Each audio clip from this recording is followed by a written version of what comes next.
The Russian Mind Control Program.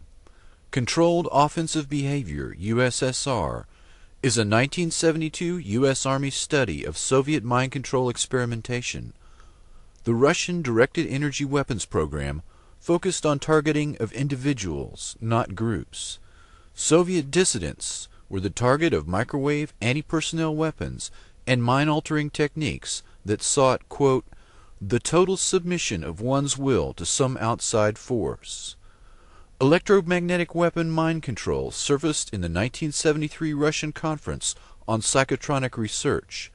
The agenda for the Prague meeting included the following 5 topics: erasure of the subconscious mind, development of ESP, induction of paranormal effects in dreams, the mechanical equivalent of neuropsychic energy, and the psi gene.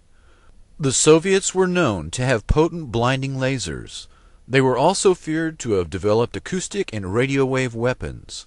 A 1987 issue of Soviet Military Power, a Cold War Pentagon publication, warned that the Soviets might be close to, quote, a prototype short-range tactical radio frequency weapon.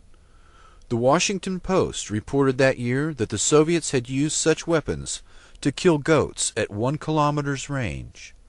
The Pentagon, it turns out, had been pursuing similar devices since the 1960s. The Russian capability, demonstrated in a series of laboratory experiments dating back to the mid-1970s, could be used to suppress riots, control dissidents, demoralize or disable opposing forces, and enhance the performance of friendly special operations teams.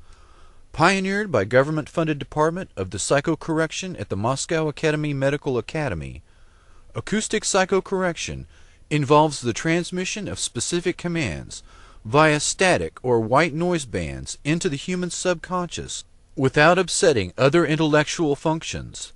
Experts said laboratory demonstrations have shown encouraging results after exposure of less than 1 minute. Decades of research and development and millions of rubles have produced the ability to alter behavior on willing and unwilling subjects.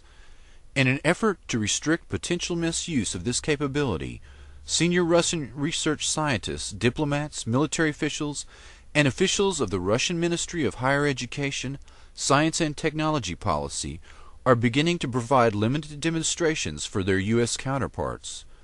Further evaluations of key technologies in the U.S. are being planned, and discussions are aimed at creating a framework for bringing the issue under bilateral and multilateral control. Yet these military capabilities have remained largely unknown to the U.S. and Russian public.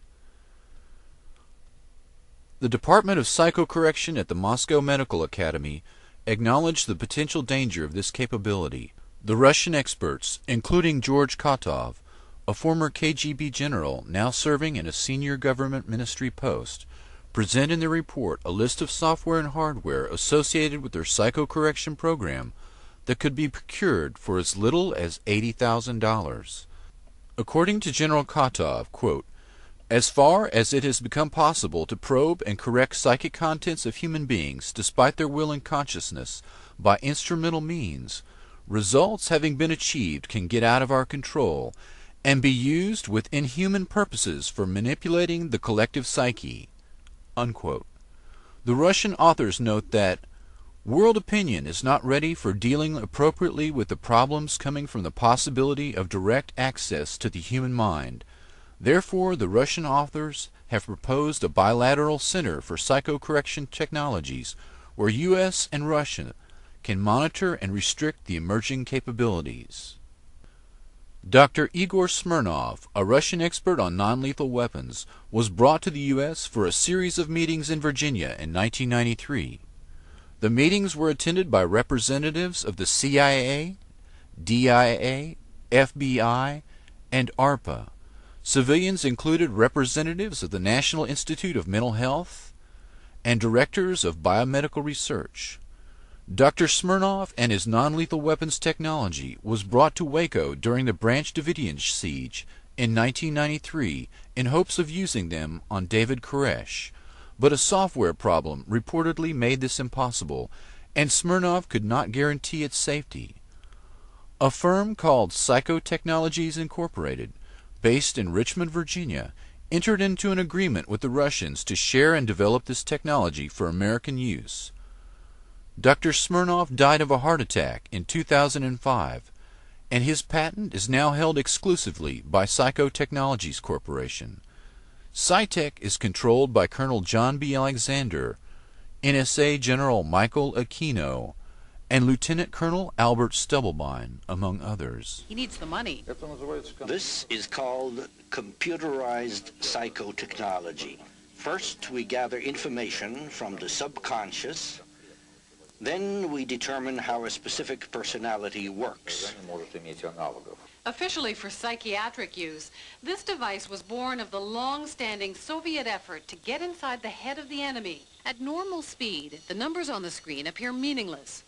But when we slowed down our video frame by frame, we found subliminal flashes of words. Words like fear and neurosis. These words trigger electrical activity responses in the brain and reveal private anxieties and other weaknesses. And this command, which is brought in bypassing the consciousness, has the same effect as a commandment. It's like a word of God.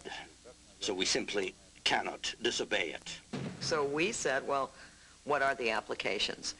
And they said, well, they had tested with the simple phrase, bring us cake, and that they had piped that bring us cake in white noise up to the ground level, masquerading as just machinery noise, and both the workmen outside and their colleagues who worked on the ground level within 24 hours had come at different times of the day bringing them cake.